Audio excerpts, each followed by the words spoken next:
Jean Radélé, nous arrivons au 30e anniversaire du titre de champion du monde des rallyes. Que vous inspire ce titre avec le recul de l'histoire?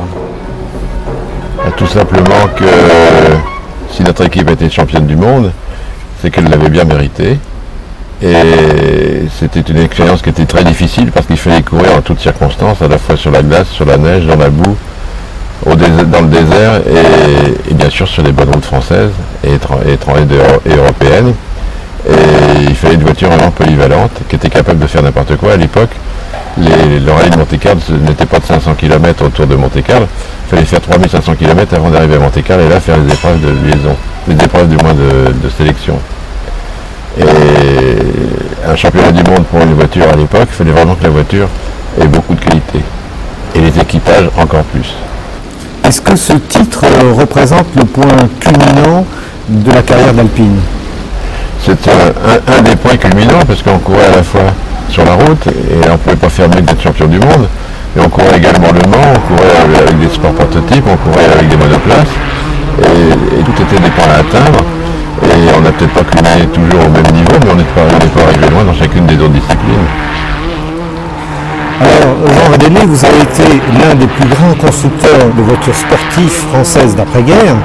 Selon vous, quelle fut la place d'Alpine dans le renouveau du sport automobile français? Le sport automobile français était livré à l'abandon, pratiquement. Il y avait quelques très grandes marques très respectables comme Talbot, Delahaye, Delage, etc., qui avaient pratiquement disparu.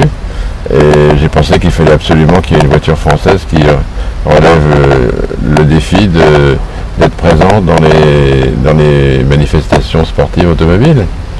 Et il se trouve que, comme on était pratiquement les seuls, je ne peux pas dire les meilleurs, mais on s'est battu pour arriver à redonner à l'automobile française une image sportive qu'elle méritait, et je crois qu'on y est arrivé. Alors, les rapports avec la régie Renault n'ont jamais été faciles. D'une part, Renault était la pierre d'angle indispensable pour la fabrication des Alpines, en fournissant des pièces de grande série, mais d'autre part, Renault ne vous a jamais donné les moyens financiers suffisants pour prétendre occuper le devant de la scène. Ça ne nous a pas empêché de les occuper, le devant de la scène. C'est évident que Renault, qui était une régie à l'époque, était une grande dame, qui avait ses impératifs et qui n'était pas l'esprit très sportif, mais était quand même très contente de partager les succès que nous rencontrions, notamment à l'étranger. Et je me souviens de M.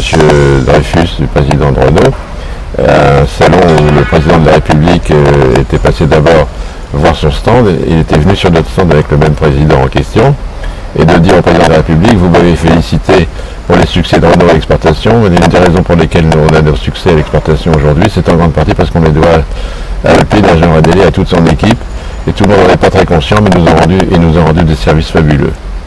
C'était une reconnaissance très honnête de la part du président de la régie. Le président, c'était le général de Gaulle? Le général de Gaulle restait plus longtemps sur le stand Alpine que sur le stand Renault. Et c'est lui qui nous disait que on a découvert le lendemain de la présentation où il venait au salon une épreuve à Montlhéry avec le nouveau prototype 3 litres, de dire: mais attention, la piste de Montlhéry est très mauvaise, est-ce que les suspensions vont tenir à 300 à l'heure, est-ce que vous y avez pensé, etc. J'ai été sidéré qu'un président de la République sache que effectivement l'anneau de Montlhéry était en très mauvais état. Et le père de Gaulle était quand même un personnage fabuleux. Tout à l'heure, vous parlez des concours financiers de Renault. Je vous ai dit que la grande dame qui était la régie nous laissait nous débrouiller. Les moteurs, je les achetais pour faire nos voitures.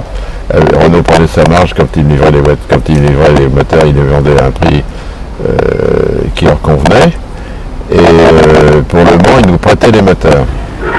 On avait des moteurs qui nous étaient prêtés, ce qui était très embêtant parce qu'une fois qu'on avait couru le Mans, on avait des très beaux prototypes, mais on n'avait plus de moteurs dedans. Alors, il a fallu que je retrouve des moteurs, je rachète des moteurs après. Oui, parce qu'au début, vous étiez en concurrence avec René Bonnet. Oui, ce qui ne s'expliquait pas très bien. Si vous voulez, ça m'est délicat de parler de tout cela. Mais il y a eu des mauvaises orientations dans les choix que Renault faisait, et probablement. Et ils avaient choisi de donner des moteurs à Renault, puis de ne pas nous en prêter. Alors qu'il y a eu quand même chez Renault une prise de conscience, et un jour on m'a dit les moteurs on vous en prêtera aussi. C'est comme ça qu'on nous a prêté des moteurs pour le coureur des 24 heures du Mans.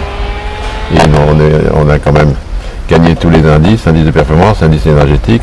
Puis par la suite, c'est quand même une Alpine qui a gagné également le classement général aux 24 heures du Mans.